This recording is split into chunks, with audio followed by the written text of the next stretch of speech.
안녕하십니까. 앞으로 형법을 강의하게 될 이상일입니다.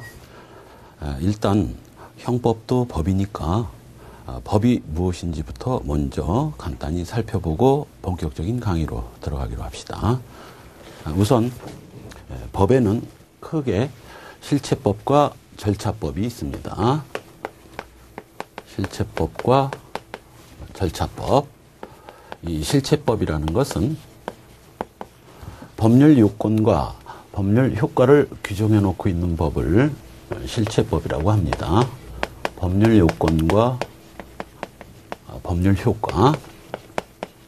자, 여기서 그럼 법률 요건이 뭐냐, 법률 효과가 뭐냐, 이건 마치 여러분들이 자판기와 커피처럼 생각하면 됩니다. 법은 법이 요구하는 조건을 다 구비한 사람에 대해서 그 법적 효과로서 권리와 의무를 부여합니다. 자판기도 그렇죠. 자판기 300원짜리 자판기에 300원을 넣고 버튼을 눌러야 커피가 나오듯이 법률 요건도 마찬가지입니다. 법이 요구하는 조건을 다 구비한 자에 대해서 권리와 의무를 그 법적 효과로 부여하는 것입니다. 이렇게 법이 요구하는 조건, 이걸 법률 요건이라고 하고, 법이 인정하는 이러한 법적 효과, 이걸 권리와 의무의 부여라고 합니다. 아주 오래전에는 이 권리와 의무가 신분에서 나오던 시절이 있었습니다. 프랑스 혁명 이전 신분 사회에서는 이러한 모든 권리와 의무가 신분에서 나왔거든요. 예를 들면 귀족 신분으로 타고 태어난 자는 신분이 귀족이라는 이유 때문에 태어나면서부터 평생 권리를 가지고 태어나고, 노비라는 신분을 타고 태어난 자는 노비라는 신분 때문에 평생 의무를 지고 태어났던 겁니다. 이러한 불평등한 신분 사회는 프랑스 혁명으로 종말을 고하고 소위 자유민주주의 사회가 등장하면서 모든 권리와 의무는 신분에서 나오는 것이 아니라 오로지 법률에서만 나올 수 있게 되었습니다. 법률이 뭐길래 그럴까요? 도대체 법이 뭐길래 과거 신분을 없애고 법이 그 자리를 대신한 것입니까? 법은 어디서 만들죠? 국회에서 만듭니다. 국회는 또 뭐예요? 국민의 대표기관입니다. 즉 국회에서 법률을 만들었다라는 것은 국민의 이름으로 국민을 대신해서 국회에서 법을 만드는 것이고, 민주주의 사회에서는 국민이 주인이죠. 주인인 국민이 어떤 법을 만들었다면 거기에는 정당성과 권위가 인정되는 겁니다. 이제 자유민주주의 사회에서는 신분과 같은 이러한 곳에서 권리와 의무가 나오는 것이 아니라 오로지 법률에 의해서만 권리와 의무를 가질 수 있게 되고, 그러한 법이 요구하는 조건을 구비한 자에 대해서만 그 법적 효과로서 권리와 의무가 부여되는 것입니다. 예를 들면, 지금은 형법을 하고 있지만 예를 들면 민법상 법률 요건의 예를 들어봅시다. 지금 여러분이 꼭 필요한 노트북이 하나 있어서 그 노트북을 갖고 싶은데, 노트북을 갖고 걸어가는 사람한테 무작정 노트북을 달라고 했다간 잘못하면 강도범으로 오인을 받아서 경찰서 신세를 져야 할 경우도 생길 것입니다. 왜냐하면 여러분이 그 노트북을 들고 가는 젊은이한테 그 노트북을 달라고 할 수 있는 권리도 없는 주제에 달랬기 때문이죠. 정말 그 노트북이 갖고 싶다면 민법이 요구하는 법률 요건을 구비해서 그 노트북을 달라고 할 수 있는 권리가 생긴 뒤에 달라고 했어야 할 것입니다. 예를 들면 민법상의 법률 요건인 계약, 그 중고 노트북에 대한 매매 계약을 맺어서 20만 원에 팔아라, 사겠다, 팔겠다 하는 계약이 성립되면 드디어 법률 요건은 충족된 것입니다. 자판기에 300원이 들어가면 커피가 나오듯이 계약이 성립됐다면 두 사람 사이에서는 권리와 의무가 발생하게 되는 것입니다.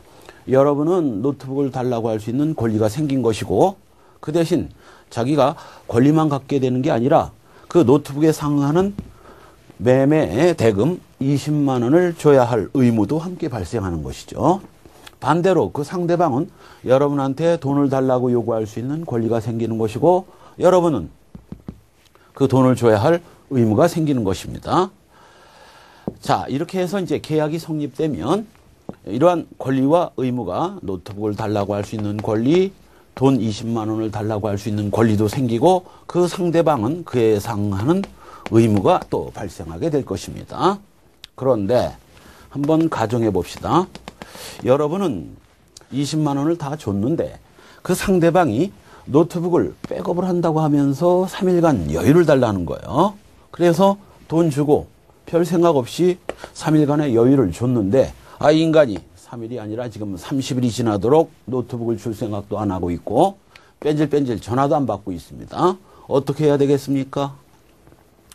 자기는 20만 원을 줬는데 상대방이 노트북을 주지 않는다고 해서 그 상대방 집에 들어가서 20만 원어치 물건을 몰래 들고 나오면 그건 절도가 되는 겁니다.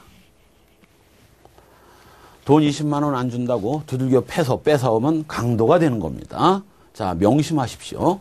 아무리 민법상 자기가 어떤 권리를 가지게 됐다 손치더라도 그 권리의 실현은 반드시 절차법인 민사소송법을 통해서 실현을 해야지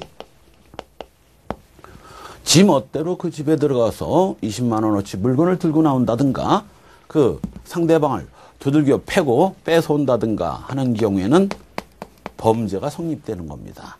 그래서 이러한 민법상의 적법하게 갖게 된 권리를 민사소송 절차에 따르지 않고 지멋대로 실현하는 것은 곧 범죄로 이어집니다. 우리 형법에 수많은 판례가 이러한 권리를 함부로 실현하다가 범죄가 된 경우가 많습니다. 예를 들면 유명한 그 굴삭기 사건입니다. A가 굴삭기를 B에게 1억 원짜리 굴삭기를 매도를 했는데 할부로 매도를 했어요. 뭐 이해하기 쉽게 100만 원씩 10개월을 100만 원씩 100개월을 갚기로 하고 이 1억짜리 굴삭기를 매도하면서 A는 불안해 죽겠는 거죠. 만일 한두 푼도 아니고 1억짜리를 이 인간이 돈을 안 갚으면 어떻게 될까? 당연히 걱정이 되죠. 그래서 계약서를 작성할 때 틀림없이 계약서 말미에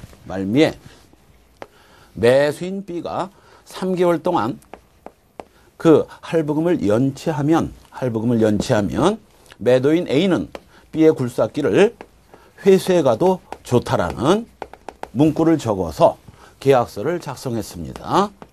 아니나 다를까 이 인간이 지금 5개월 동안 할부금을 연체하고 있습니다. 그러니까 이 A가 할부금을 연체하고 있는 B의 집을 찾아가서 할부금을 독촉하러 찾아갔다가 B는 집에 없고 마당에 세워져 있는 굴삭기를 보고 이걸 인부들을 동원해서 끌고 와버린 겁니다. 이런 판례가 나오면서 A의 죄책이 뭐냐? 무죄, 절도죄, 특수절도죄, 뭐 강도죄, 뭐 이런 항목이 나오면 이때 A는 뭐요? 특수절도가 되는 겁니다. 인부까지 동원해서 여러 명이 가서 떼거지로 굴삭기를 끌고 왔다면 그 권리를 멋대로 실현했기 때문에 이거 범죄가 되는 겁니다. 따라서 아무리 자기가 적법하게 민법상 어떤 권리를 가지게 됐다 손치더라도 그 권리의 실현은 반드시 민사소송법상 B를 상대로 할부 매매 계약 해제로 인한 목적물 반환 청구 소송을 걸고 거기서 이긴 다음 그래도 주지 않으면 강제 집행 절차를 통해서 굴삭기를 뺏어와야지. 아무리 계약서에 회수해 가도 좋다라는 문구가 있다 하더라도 인부를 동원해서 말없이 가서 이 굴삭기를 회수해 왔다면 특수절도죄가 되는 겁니다. 그렇다면 우리가 하나 또 의문이 생깁니다. 그럼 3개월, 5개월 동안 이 빚을 갚지 않고 할부금을 갚지 않고 개기고 있는 이 B는 무슨 죄가 될까? 즉 민법상 어떤 의무 있는 자가 그 의무를 이행하지 않고 의무를 불이행하게 되면